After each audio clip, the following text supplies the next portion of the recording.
علامہ اقبال، میں عرض کر چکا ہوں کہ ان کی ابتدائی تعلیم میں اور خاندانی پس منظر کے اندر مذہبی اثرات بڑے گہرے تھے۔ بہرحال انہوں نے ایم اے کیا ہے غالباً 1897 میں، اور اس وقت کا کچھ اقبال جو ہے اس وقت سے لے کر 1905 تک کا اقبال، ایک طرف تو اس میں بھی نیشنلزم تھا، ہندی نیشنلزم، یہ نوٹ کر لیجئے۔ چنانچہ اسی دور کا اس کا ترانہ ہے، سارے جہاں سے اچھا ہندوستان ہمارا۔ آج بھی جو ہندوستان کا ریڈیو ہے اور ہندوستان میں حکومت کے زیر اہتمام اس ترانے کی جو ہے وہ بڑی سرپرستی ہوتی ہے، بہت اس کو جو ہے نشر کیا جاتا ہے، سارے جہاں سے اچھا ہندوستان ہمارا، ہم بلبلیں ہیں اس کی، وہ گلستاں ہمارا۔ بلکہ اس زمانے میں ایک ایسا شعر بھی انہوں نے کہا ہے جس کی کہ پھر شدید ترین نفی بعد میں ان کے اشعار سے ہوئی ہے۔ انہوں نے ایک نیا شوالہ کے نام سے جو نظم لکھی کہ سچ کہہ دوں اے برہمن گر تو برا نہ مانے، تیرے صنم قدوں کے بت ہو گئے پرانے۔ اسی میں ایک شعر ہے کہ پتھر کی مورتوں میں سمجھا ہے تو خدا ہے، خاک وطن کا مجھ کو ہر ذرہ دیوتا ہے، خاک وطن کا مجھ کو ہر ذرہ دیوتا ہے۔ اس درجے گہرا انڈین نیشنلزم اقبال کے اندر بھی موجود تھا۔ لیکن جب اقبال انگلستان گئے ہیں، یہ 28 برس کی عمر میں انگلستان گئے ہیں سن 1905 میں، اور 3 سال وہاں رہے انگلستان اور جرمنی، اور بیرسٹری بھی کی، اور چونکہ فلسفی تھے پی ایچ ڈی بھی کر کے آئے۔ اس عرصے میں معلوم ہوتا ہے کہ اقبال کی قلب ماہیت ہو گئی۔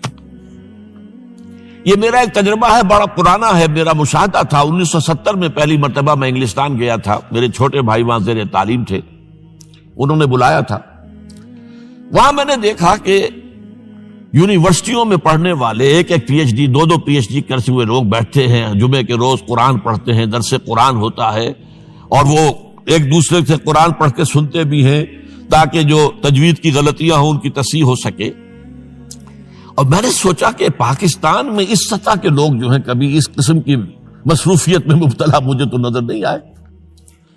تو اس کا مجھے ایک اصل میں تجزیہ میرا یہ تھا کہ جن لوگوں کی بنیادی تربیت میں اور خاندانی اثرات میں مذہب کا ایلیمنٹ موجود ہوتا ہے، چاہے وہ ہندوستان میں رہتے ہوئے وہ زیادہ ظاہر نہ ہو، نمایاں نہ ہو، اس کے آثار سامنے نہ آئے، لیکن جب وہ ایک مخالف ماحول میں پہنچتے ہیں، اس مخالف ماحول میں ان کے اندر کا وہ چنگاری ان کی جو ہے وہ شعلہ بن کر بھڑکتی ہے۔ چنانچہ یہ معاملہ میں نے پھر بعد میں امریکہ میں بھی دیکھا، ہر جگہ دیکھا ہے کہ وہاں 2 نتیجے ہوتے ہیں، یا تو یہ کہ ایک آدمی ڈاؤن دی ڈرین گیا، تو وہاں کی تہذیب میں رنگا گیا شراب اور یہ اور وہ اور رقص اور سب یہ ساری چیزیں آ گئی، اور یا پھر جو بچ گیا جس کے اندر دین کا کوئی حمیت کا شائبہ تھا، وہ پھر بھڑکتا ہے، پھر وہ ایکٹیوسٹ ہوتے ہیں، وہ کام کرتے ہیں۔ لہذا یہ معاملہ جو ہے قائد علامہ اقبال کے ساتھ پیش آیا، اور خود انہوں نے کہا بھی ہے، مسلمان کو مسلمان کر دیا طوفان مغرب نے۔ وہاں سے جب یہ واپس آئے ہیں تو اب نوٹ کیجئے 1908 سے 1930 تک یہ جو 22 برس ہیں، علامہ اقبال نے کیا کیا نوٹ کیجئے، وہ آپ جانتے بھی ہیں، میں صرف گنوا رہا ہوں۔ اسلام کے نظام فکر اور فلسفہ اور حکمت کو بیان کیا، اپنی شاعری کے ذریعے سے بھی، اپنی نثر کے ذریعے سے بھی۔ قرآن کی ایک نہایت جدید اور بہت عمدہ تفسیر، اگرچہ تفسیر کے نام سے آپ کو کہیں تفسیر اقبال نہیں ملے گی، لیکن کلام اقبال خود تفسیر ہے۔ وہ دعویٰ کرتا ہے کہ میرے پیغام میں سوائے قرآن کے اور کچھ نہیں ہے۔ گر دلم آئی نئے بے جوہر است، ورب حرفم غیر قرآن مزمرست، پردہ نامو سے فکرم چاک کن، ای خیابہ راز خارم پاک کن۔ یہ مناجات بحضور سرور کائنات صلی اللہ علیہ وسلم، وہ کہتے ہیں کہ اے اللہ کے نبی، اللہ کے رسول، اگر میرے پیغام میں کہیں قرآن کے سوا کوئی شے شامل ہو گئی ہے میری شاعری میں، تو آپ میرے فکر کا پردہ چاک کر دیجیے۔ روز محشر خار و رسوا کن مرا، اور قیامت کے دن مجھے ذلیل اور خار کیجیے گا، اور بے نصیب از بوسہ پاک کن مرا، اور مجھے اپنی قدم بوسی سے محروم کر دیجیے گا. یہ بات کہہ رہا ہے، اس کا دعویٰ ہے، اس نے جو کچھ کہا قرآن سے کہا ہے. اس کی شاعری جو ہے میرے نزدیک، اور میں نے تو اپنی جو سورسز گنوائی ہیں کہ میں نے جو قرآن مجید کا فکر یا سوچ جو بھی آپ اسے کہیں، جو تھوڑا بہت مجھے میسر ہوا ہے، ان میں نے 8 اشخاص کو نمایاں طور پر بیان کیا ہے. 4 یہ ہیں 2 کے جوڑے. 2 ابوین ہیں، ابو الکلام ابو العلا مودودی، ابو الکلام آزاد. 2 دکترین ہیں، ڈاکٹر اقبال، ڈاکٹر رفیع الدین. 2 شیخین ہیں، شیخ الہند مولانا محمود حسن، جن کا ترجمہ ہے قرآن مجید کا، اور اس پر حواشی ہے شیخ الاسلام شبیر احمد عثمانی کی. 2 ہی عین مولانا فراہی اور مولانا اصلاحی، جنہوں نے قرآن مجید کے مضامین کے اندر جو اندرونی نظم ہے اسے واضح کیا. علامہ اقبال میری ایک بہت بڑی سورس ہے، بلکہ سب سے زیادہ گہرا اثر مجھ پر جو ہے بچپن سے جو ہوا ہے وہ تو علامہ اقبال کا ہے. 5ویں جماعت کا طالب علم تھا جب ان کا یہ شعر میرے ذہن میں کہیں چپک کر رہ گیا ہے، جواب شکوہ کا: وہ زمانے میں معزز تھے مسلمان ہو کر، اور تم خار ہوئے تاریک قرآن ہو کر. پھر علامہ اقبال نے مغربی فکر پر شدید تنقید کی، بہت بڑا ناقد، اور خاص طور پر مغربی تہذیب جو ہے اس کی نفی کی. یہ سارا کام کیا، اور اس سب سے بڑھ کر وہ تجدید ملت اسلامی کا علمبردار برکل سامنے آیا. اس نے خوشخبری دی کہ دنیا میں اسلام کے غلبے کا دور آنے والا ہے. ملت اسلامیہ جو اس وقت دبی ہوئی ہے، پسی ہوئی ہے، پوری دنیا میں پامال ہے. آپ کو معلوم ہے کہ پہلی جنگ عظیم کے بعد کیا صورت ہو گئی تھی؟ سلطنت عثمانیہ کے جب دھجیاں بکھیر دی گئی، اور کولونیل امپیریلزم جو ہے پورے عالم اسلام پر حکمران تھا، پورا عالم اسلام جو ہے محکوم. اگرچہ یہ دبے ہوئے ہیں، پسے ہوئے ہیں، گرے ہوئے، لیکن ان کا دوبارہ غلبہ ہوگا، یہ ابھریں گے، ملت اسلامیہ کی تجدید ہوگی، اسلام کی نشأت ثانیہ ہوگی. اسلام کے روشن مستقبل کے مبشر بن کر علامہ اقبال سامنے آئے. اور ایک اور جو بہت بڑا کام کیا وہ وہی وطنی قومیت کی شدید نفی، بلکہ شدید کا لفظ بھی کافی نہیں ہے، شدید ترین نفی کی ہے. اس لیے کہ اس وقت وطنی قومیت جو ہے اس وقت مسلمانوں کو اپنے اندر انگلف کرنے کے لیے پوری قوت کے ساتھ زور لگا رہی تھی. میں نے علامہ اقبال کے حوالے سے جو باتیں کی ہیں کہ احیاء فکر اسلامی اور تجدید ملت اسلامی، اس کے ساتھ ساتھ ہندوؤں میں کیا ہو رہا تھا اس دور میں، ان کے ہاں بھی ان کی مذہبی تجدید کا عمل بڑی شدت کے ساتھ شروع ہوا. اس میں بھی چند ناموں کا میں تذکرہ کرنا چاہوں گا. بنکم چٹرجی، اس نے بندے ماترم کا یہ جو ترانہ ہے آج بھی بھارت کے اندر مجبور کیا جا رہا ہے مسلمانوں کو بھی کہ وہ بھی اسکولوں کے اندر یہ ترانہ پڑھیں، اور ابھی مسلمان رجسٹ کر رہے ہیں. اس میں وہ زمین کی بندگی، بھارت ماتا ہم تیرے بندے ہیں. اور یہ جو ہے ہندو رینائسنس کا ایک بہت بڑا جو ہے یوں سمجھیے کہ علم بردار. پھر دوسری شخصیت سامنے آئی، راجا رام موہن. یہ شخص بہت بڑا فاضل، بڑا عالم، 10 کے قریب زبانیں جو ہے ان کا ماہر، جس میں یورپینز بھی اور ایسٹرن بھی. پھر یہ کہ یہ مسلمانوں کا ہمدرد بن کر آیا. انگریز نے جب یہاں پر ان کے پادریوں نے تثلیث کی تلقین شروع کی ہے تو آئینہ توحید کے نام سے اس نے کتابچہ لکھا اس کی نفی کے لیے. اس حوالے سے یہ کچھ ایسی شخصیت بننے کی کوشش کر رہا تھا کہ مسلمان بھی اس کو قبول کریں. اور اس کے بعد پھر اس نے برہمو سماج کے نام سے ایک ادارہ قائم کیا. یہ وہی تھا کہ جو اس سے پہلے اکبر نے جو فلسفہ دیا تھا دین الہی، بھئی اللہ کا معاملہ کرو، صرف اللہ کو سب مانتے ہیں، صرف نام ہے مختلف ہے. کسی نے کوئی نام رکھ دیا، کوئی مہادیو کہتا ہے، کوئی کچھ کہتا ہے، کوئی گاڈ کہتا ہے، سب خدا کو تو سب مانتے ہیں. یہ جو رسالت کا معاملہ ہے اور شریعت کا معاملہ ہے، یہ فساد کی جڑ ہے. رسالت کی بنیاد پر شریعتیں مختلف، عبادتیں مختلف، ذرا اس کو پیچھے ڈالو. تو دین اکبری یا دین الہی اس کا نام تھا. اس کے اندر بھی در حقیقت کوشش یہ تھی کہ تمام مذاہب کو ایک ہاون دستے میں ڈال کے اور اس کو کوٹ کے اور چھان پیس کے ایک صفوف بنا کر ایک کامن مذہب ہندوستان کا وجود میں لایا جائے.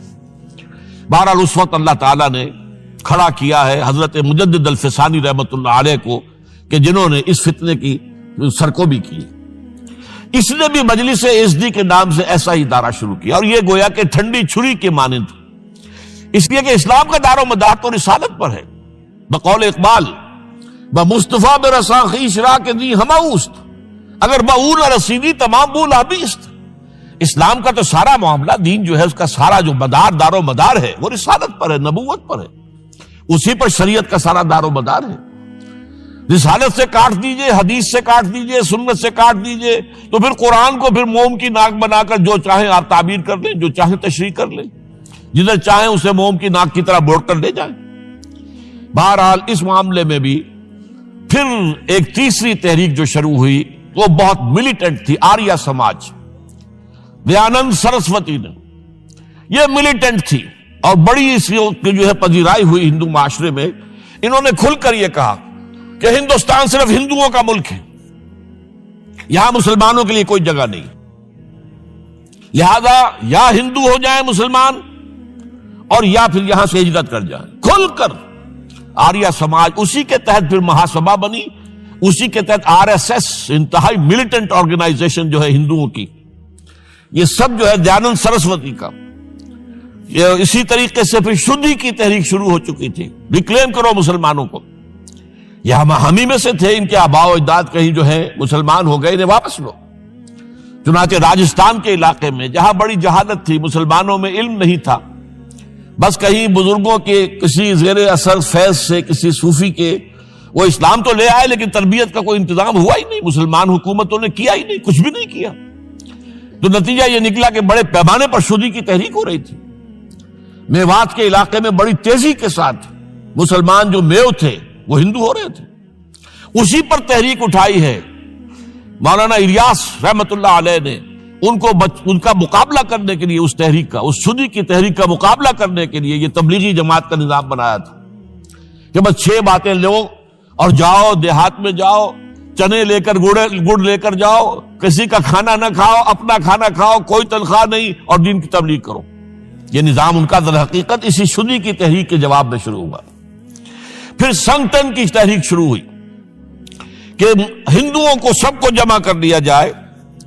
اب اس اعتبار سے ذرا نوٹ کیجئے، علامہ اقبال نے جو نفی پھر وطنیت کی ہے، اتفاق سے یہاں یہ اشعار لکھے ہوئے ہیں: اس دور میں میں اور ہے، جام اور ہے، جم اور، ساقی نے بنا کی روش لطف و ستم اور، تہذیب کے آزر نے ترشوائے صنم اور، مسلم نے بھی تعمیر کیا اپنا حرم اور، ان تازہ خداؤں میں بڑا سب سے وطن ہے، جو پیرہن اس کا ہے وہ مذہب کا کفن.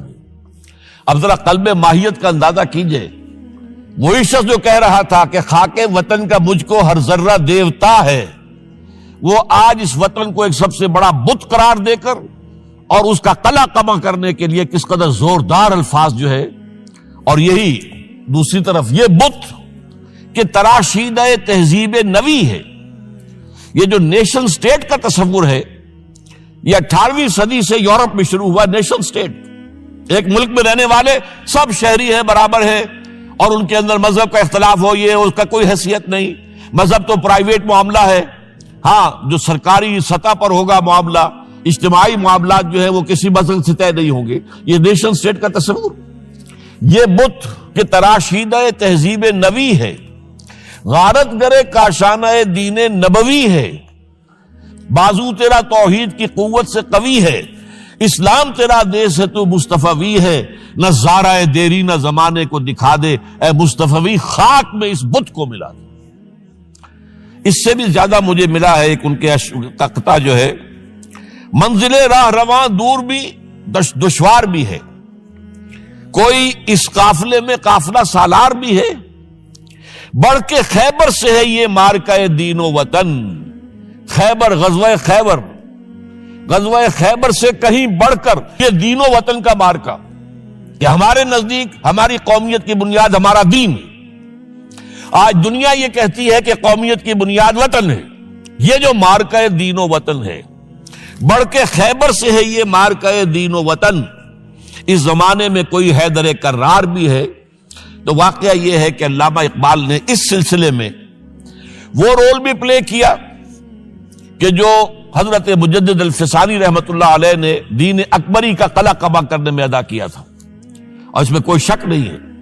اس اعتبار سے میں کہا کرتا ہوں کہ حضرت مجدد الفسانی کے بروز کی حیثیت رکھتے ہیں علامہ اقبال، اور ان کو جو گہری نسبت تھی، حاضر ہوا میں شیخ مجدد کی لحد پر، وہ خاک کے ہے زیر فلک مطلع انوار، گردن نہ جھکی جس کی جہانگیر کے آگے، جس کے نفس گرم سے ہے گرمی احرار، وہ ہند میں سرمایہ ملت کا نگہباں، وہ ہند میں سرمایہ ملت کا نگہباں۔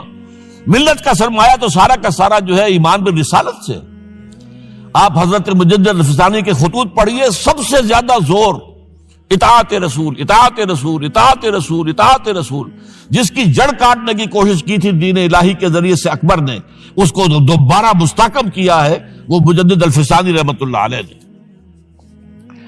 اب آئیے 1930 کا ماہ دسمبر، اس میں ایک بات ہم دیکھ چکے، محمد علی جناح ہندوستان کی سیاست سے مایوس ہو کر ملک چھوڑ کر انگلستان میں جا کر آباد ہو چکے۔ اور اس ضمن میں ایک واقعہ میں آپ کو سنا دوں۔ ایس ایم اکرام صاحب کا نام بہت سے حضرات کے علم میں ہوگا، ان کی 3 کتابیں جو ہیں بڑی مارکت الآراء ہیں، آب کوثر، موج کوثر، روض کوثر۔ ادارہ ثقافت اسلامیہ کے ڈائریکٹر رہے بہت عرصے تک، بہت پڑھے لکھے آدمی تھے۔ وہ آکسفورڈ میں پڑھتے تھے اس زمانے میں۔ وہ لندن گئے، انہوں نے محمد علی جناح صاحب سے ملاقات کی اور کہا کہ آپ کیوں چھوڑ کر آ گئے ہندوستان؟ ہندوستان کے مسلمانوں کو آپ کی رہنمائی کی ضرورت ہے۔ تو جواب جو تھا محمد علی جناح کا وہ نوٹ کرنے کے قابل ہے۔ ہندوز آر انکوریجیبل، یہ ہے جو نتیجہ نکالا تھا محمد علی جناح نے۔ یوں سمجھیے کہ 24 برس کی محنت شاقہ کہ کوئی اتحاد کا فارمولہ طے ہو جائے، کوئی بنیاد ہو جائے، کوئی ہمارے مابین متفق علیہ اسکیم طے بن جائے، لیکن جس درجے مایوس ہوا ہے شخص، ہندوز آر انکوریجیبل، یہ ناقابل اصلاح ہے۔ اور مسلمانوں کا حال یہ ہے کہ ان کا ایک لیڈر جو بات مجھ سے کرتا ہے صبح کو، وہ شام کو ڈپٹی کمشنر کو بتا دیتا ہے۔ تو اب میں ایسی قوم کی رہنمائی کیسے کروں؟ تو یہ میں نے آپ کو یہ واقعہ بھی سنا دیا کہ وہ مایوسی کا عالم کیا تھا۔ لیکن اب جو ہے 1930 میں، جبکہ مسلم انڈیا کا ایک سورج تو غروب ہو گیا تھا، مغرب میں جا کر بیٹھ گیا، مغرب میں سورج غروب ہوتا ہے، ایم اے جناح تو وہاں بیٹھ گئے۔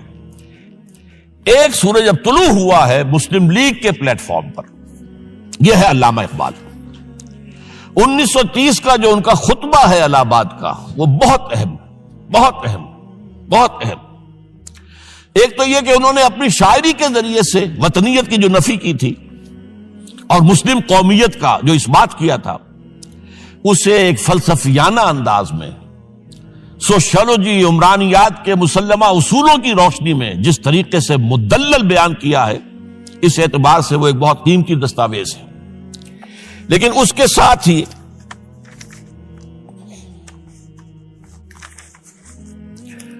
انہوں نے ایک تجویز پیش کی، اور یوں بھی کہیے کہ ایک پیشن گوئی کی۔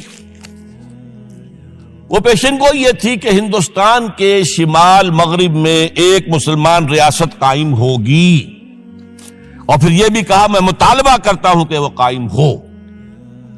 البتہ اس میں بعض لوگ جو ہیں اس پر یہ تنقید کرتے ہیں کہ علامہ اقبال نے تو یہ کہا تھا I would like to see the Punjab, the Northwest Frontier Province, Sindh and Balochistan amalgamated into a single state. Self-government within the British Empire or without the British Empire. The formation of a consolidated Northwest Indian Muslim state appears to me to be the final destiny of the Muslims, at least of Northwest India. اس پہ اعتراض یہ کیا جاتا ہے کہ علامہ اقبال نے تو ہندوستان کے اندر برطانیہ کے حکومت کے اندر کے لیے تجویز دی تھی، لیکن یہ بات غلط ہے۔ اصل میں نوٹ یہ کیجئے کہ 1930 تک تو اس کا کوئی امکان ہی نظر نہیں آتا تھا کہ انگریز ہندوستان چھوڑ کے چلا جائے گا۔ تو اس وقت کے لیے ان کی تجویز یہ تھی کہ ہندوستان میں ایک صوبہ بنا دیا جائے، یہ آج کا پاکستان، یا یوں سمجھیے کہ جو کچھ عرصے پہلے 1 یونٹ بنا تھا، برٹش انڈیا میں بھی یہ 1 یونٹ کی حیثیت سے ایک سٹیٹ بن جائے، تاکہ اس علاقے میں مسلمانوں کے اندر جو کچھ قومیتی کچھ تھوڑا تھوڑا فرق ہے، کلچر کا فرق ہے، کچھ ان طرح کی چیزیں، زبانوں کا فرق ہے، تو یہ جو ہے مل جل کر ان کے اندر ایک قوم کا تصور جو ہے باقاعدہ پیدا ہو جائے۔ اسی لیے وہ کہتے ہیں I demand the formation of a consolidated Muslim state in the best interest of India and Islam۔ اب اس میں وہ بات یہ کہتے ہیں کہ for Islam it will be an opportunity to rid itself of the stamp that Arabian imperialism was forced to give it, to mobilize its laws, its education, its culture, and to bring them into closer contact with its own original spirit and with the spirit of the modern time۔ وہ کہتے ہیں کہ اگر ایسا ہو گیا، ایک تو یہ کہ ڈیسٹنی ہے، ہوگا، رہے گا، شمال مغربی ہند کے اندر ایک مسلمان ریاست قائم ہو کر رہے گی۔ اب یہ پروفیسی بھی تھی، پیشن گوئی، اور یہ بھی کہ میں مطالبہ کرتا ہوں، ایک تجویز بھی تھی، لیکن اس کا جو اصل عنصر ہے، جو میرے نزدیک جو انقلابی حصہ ہے، جہاں تک ہندوستان کی جو تقسیم کا معاملہ ہے، یہ اور بھی بہت سے لوگوں کی طرف سے یہ باتیں آتی رہی تھی۔ میرے پاس یہاں پہ 14 نام لکھے ہوئے ہیں جنہوں نے ہندوستان کی تقسیم کا تذکرہ کیا، لیکن جس انداز میں، جس پلیٹ فارم پر آل انڈیا مسلم لیگ کا جو اینول سیشن ہے اور اس میں صدر کی حیثیت سے خطبہ دے رہا ایک شخص، تو یہ حیثیت جو ہے یہ بہت نمایاں، اور اس میں جس انداز میں بات کہی گئی ہے اس میں جو ایک پازیٹو عنصر ہے۔ اگر ایسا ہو گیا، ایک نارتھ ویسٹ آف انڈیا میں مسلمان ریاست قائم ہو گئی، تو ہمیں ایک موقع مل جائے گا کہ عرب امپیریلزم، اب نوٹ کیجئے، عرب امپیریلزم سے مراد کیا ہے؟ عربوں کا دور ملوکیت۔ اس سے پہلا کیا تھا؟ خلافت راشدہ، اصل اسلام۔ دور بنو امیہ تو اصل اسلام نہیں تھا، حکومتی سطح پر تو بالکل اسلام نہیں تھا۔ وہی دور ہے جس میں کہ سانحہ کربلا ہوا ہے، واقعہ ہرہ ہوا ہے، ظلم کی انتہا ہوئی ہے، سینکڑوں تابعین کو حجاج ابن یوسف نے شہید کیا ہے۔ اس کو حدیث کے اندر بھی کہا گیا ہے ملکن اعظم، کاٹ کھانے والی ملوکیت۔ اس کے بعد جو ہے دور آیا ہے بنو عباس کا، وہ محل بنے ہیں شاندار، جو ہے جو بھی بادشاہوں کے ہاں ہوتا تھا وہ سارا کا سارا معاملہ آیا ہے۔ تو اب دنیا اسلام کو ان کے آئینے میں دیکھتی ہے، وہ سمجھتی ہے یہ اسلام ہے، لہذا اس میں تو کوئی شے ایسی نہیں ہے جو اٹریکٹ کر سکے، جو کسی قوم کو اسلام کی طرف جو ہے وہ کھینچ سکے۔ تو یہ جو امپریشن ہے، جو کہ اس دور ملوک کی عرب امپیریلزم کا لفظ استعمال کیا ہے، اسلام کے چہرے پر جو بدنما داغ اور دھبے آ گئے ہیں، انہیں ہٹا کر وہ جو اس کی اوریجنل پیورٹی ہے، اور ظاہر بات ہے کہ دور ملوکیت سے پہلے خلافت راشدہ، تو گویا کہ اس میں اگرچہ نام خلافت راشدہ کا نہیں لیا گیا ہے، لیکن یہ ہے کہ بات مراد وہی ہے، لیکن اور اس میں بھی جو بڑی حکیمانہ بات ہے کہ ہم اس کو bring them into closer contact with its old original spirit، جو اصل اسلام کی اصل روح ہے، and with the spirit of the modern times، اس زمانے کے جو تقاضے ہیں ان کے مطابق اجتہاد کے دروازے کو کھول کر، اور ہم ایک ایسا نظام جو ہے وہ یہاں پر قائم کریں۔ یہ ہے وہ چیز کہ جس نے تحریک مسلم لیگ کے اندر ایک مثبت جذبہ، یہ نوٹ کر لیجئے میرے الفاظ، 1906 سے لے کر 1930 تک تحریک مسلم لیگ صرف ایک منفی موٹیو پر چل رہی تھی، منفی، نیگیٹو، خوف، ہندو کا خوف، ہندو دبا لے گا، ہندو ایکسپلائٹ کرے گا، ہندو معاشی طور پر بھی، تہذیبی طور پر بھی، ثقافتی طور پر بھی، مذہبی طور پر بھی شدی کی تحریک چل رہی ہے، ہمیں راستہ دکھایا جا رہا ہے، ہندوستان چھوڑ دو اور بھاگ جاؤ، چلے جاؤ۔ یہ سارا خوف کا عنصر تھا، اور اس میں تحفظات تلاش کرنے، کوئی ایسی یقین دہانیاں کہ وہ مسلمانوں کے حالات بہتر ہو جائیں، اس کے علاوہ کوئی اور موٹیو نہیں تھا، یہ منفی موٹیو تھا۔ اور اس کی وجہ ساتھ ہی یہ ہے کہ مسلم لیگ اس وقت تک کوئی عوامی جماعت تھی ہی نہیں، بلکہ کچھ خواص، جو اونچے لوگ، نوابوں اور نوابزادوں اور ان ایسے لوگوں کی جو ہے یہ ایک جماعت تھی۔ لیکن 37 میں جو یہ انجیکشن لگا ہے یہ پازیٹیو ہے۔ اس کی مثال میں دیا کرتا ہوں کہ کوئی مریض پڑا ہوا اپنے بیڈ پر اور گلوکوز کی بوتل لگی ہوئی ہے اور ایک ٹیوب چل رہی ہے، تو اس کے اندر ہی کوئی اب انجیکشن لگانا ہے تو اس ٹیوب میں لگا دیتے ہیں، ایسا نہ ہو کہ کوئی اور پرک دینی پڑے مریض کو اور اسے تکلیف ہو. تو گویا کہ مسلم لیگ کا جو بھی وہ ایک نظام تھا اس میں ایک انجیکشن لگایا ہے علامہ اقبال نے 1930 کے خطبے میں. اگلی بات، اس کے بعد یہی انجیکشن علامہ اقبال نے لندن میں مسٹر محمد علی جناح کے ذہن و فکر میں لگایا ہے. اس کا واقعہ کیا ہے؟ 3 گول میز کانفرنسیں ہوئی تھی، پہلی اور دوسری میں محمد علی جناح بھی شریک تھے، تیسری 1932 میں ہوئی، اب وہ شریک نہیں ہوئے اس لیے کہ وہ سیاست چھوڑ چکے تھے. وہ تو سیاست کو خیر بات کہہ کر اب پریکٹس کر رہے تھے، لیکن علامہ اقبال اس میں گئے تھے. وہاں موقع ملا، قریبی ملاقاتیں ہوئیں، گفتگویں ہوئیں، اور ان ملاقاتوں کے نتیجے میں یہی انجیکشن علامہ اقبال نے محمد علی جناح کے ذہن اور فکر کے اندر لگایا ہے کہ بات کرو اسلام کے احیاء کی، وہ چیز کہ جو مسلمانوں کے جذبات کے اندر گرمی پیدا کرے، حرارت پیدا کرے. اس حوالے سے یہ جو انجیکشن لگایا گیا ہے اسی سے پھر یہ کہ ان کے مزاج کے اندر ایک تبدیلی آئی. کچھ اور لوگوں نے بھی انہیں کہا ہوا تھا، لیکن یہ کہ خاص طور پر یہ بات اقبال کی تھی جس کی اپنی ایک حیثیت تھی. بہرحال 1934 میں ایم اے جناح واپس آ گئے، پھر انہیں مسلم لیگ کا تا حیات صدر بنا دیا گیا. پھر انہوں نے مسلم لیگ کو سنبھالا ذرا، لیکن 1936 کے الیکشن جو آئے یہاں پر، اس میں کانگریس پوری اوور ویلمنگ میجورٹی سے جیت گئی. ابھی محمد علی جناح کو موقع ملا ہی نہیں تھا کہ ابھی مسلم لیگ کو سنبھال سکتے. اور ان جو وزارتیں بنی تھیں اس دور میں کانگریس کی، انہوں نے جو سلوک مسلمانوں کے ساتھ کیا، جو مظالم ڈھائے، جو انہیں دبایا اور ان کے حقوق کو پامال کیا، اس سے وہ نیگیٹو جو ایک موٹیو تھا وہ بھی اور قوی ہو گیا.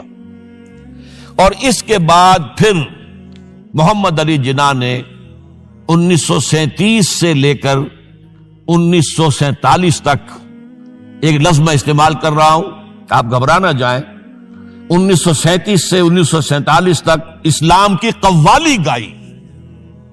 پورے 10 برس اسلام اسلام اسلام اسلام، ہمیں اسلام چاہیے، اسلامی تہذیب ہم چاہتے ہیں، اسلامی قانون ہم چاہتے ہیں، ہمارے قوانین اور ہیں، ہمارا مذہب نہیں ہے، وہ دین ہے، وہ زندگی کے تمام معاملات پر. یہ جو ہے میں قوالی اس لیے کہہ رہا ہوں کہ قوالی میں تکرار ہوتی ہے.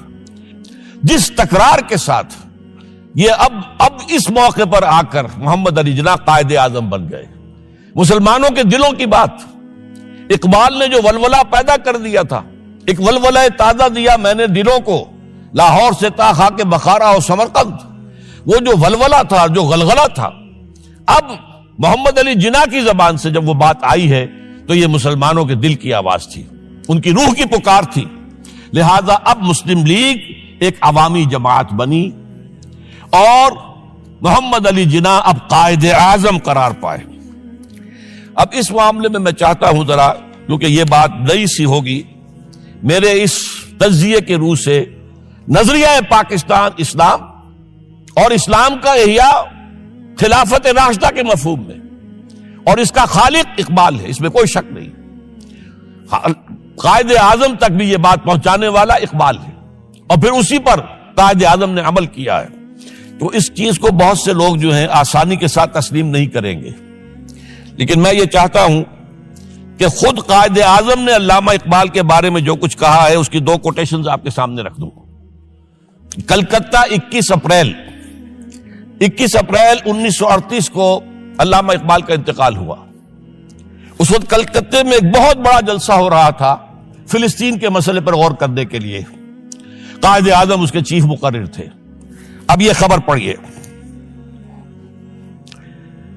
A mammoth public meeting of the Muslims of Calcutta was held on the football ground on 21st April to consider the Palestine problem. But it was converted into a condolence meeting to mourn the death of Allama Iqbal. Mr. M. A. Jinnah said that the sorrowful news of the death of Dr. Sir Muhammad Iqbal had plunged the world of Islam in gloom and mourning. Sir Muhammad Iqbal was undoubtedly one of the greatest poets, philosophers and seers of humanity of all times. Note kijiye, one of the greatest poets, philosophers and seers, جن کو کہ مستقبل کو دیکھنے کی صلاحیت ہوتی ہے، جن کی نگاہ گاہ میری نگاہ تیز چیر گئی دل وجود، جس کے بنا پر آب روان کبیر تیرے کنارے کوئی دیکھ رہا ہے کسی اور زمانے کے خواب. یہ علامہ اقبال نے جو کچھ دیکھا تھا اسلام کے مستقبل کے بارے میں. He took a prominent part in the politics of country and in the intellectual and cultural reconstruction of the Islamic world. His contribution to the literature and thought of the world will live forever. اب آخری جملہ سنیے غور سے. To me, he was a personal friend, number 1, philosopher, number 2, and guide, number 3, and as such the main source of my inspiration and spiritual support. کوئی شک اس کے بعد رہ جاتا؟ اور یہ الفاظ کون کہہ رہا ہے؟ یہ محمد علی جناح ہے. لفاظ آدمی نہیں ہے وہ کوئی شعلہ بیان خطیب جو الفاظ جو ہیں اس کے ابار لگا دے نہیں، جو ایک ایک لفظ، وکیل، بہت بڑا وکیل، ایک ایک لفظ جو ہے تول کر بولنے والا، انہیں کیا قرار دیا؟ تو خود تسلیم کیا. دوسرا میں اور دے رہا ہوں، یہ سن 40 میں اقبال ڈے منایا گیا تھا. اب اس میں کیا کہتے ہیں Quaid Azam? If I live to see the ideal of a Muslim state being achieved in India, and I were then offered to make a choice between the works of Iqbal and the rulership of the Muslim state, I would prefer the former. اگر ہم کامیاب ہو جاتے ہیں کہ اسلامی ریاست قائم کرنے میں، مسلمان ریاست قائم کرنے میں، اور اس کے بعد میرے سامنے چوائس رکھا جاتا ہے کہ یا تو علامہ اقبال کا کلام لے لو اور یا حکومت کے سربراہ بن جاؤ، تو میں علامہ اقبال کے کلام کو ترجیح دوں گا. اور سنیے. Continuing, Mr. Jinnah said that in April 1936 he thought of transforming the Muslim League, which was then only an academic institution, into a parliament of the Muslims of India. From that time to the end of his life, he continued. Iqbal stood like a rock by him. Iqbal, Mr. Jinnah said, was not only a great poet who had permanent place in the history of the world's best literature. He was a dynamic personality who during his lifetime made the greatest contribution towards rousing and developing of Muslim national consciousness. اب اس کے بعد جو ہے نظریہ پاکستان کیا تھا اور اس کا خالق کون تھا، اس کو ستا اٹھ کے کوئی نہیں خوش ہوتا،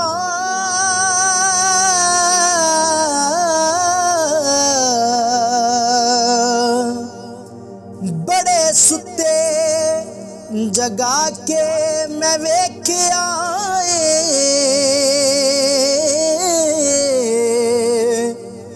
کتے جیا نہیں کوئی وفادار ڈٹھا،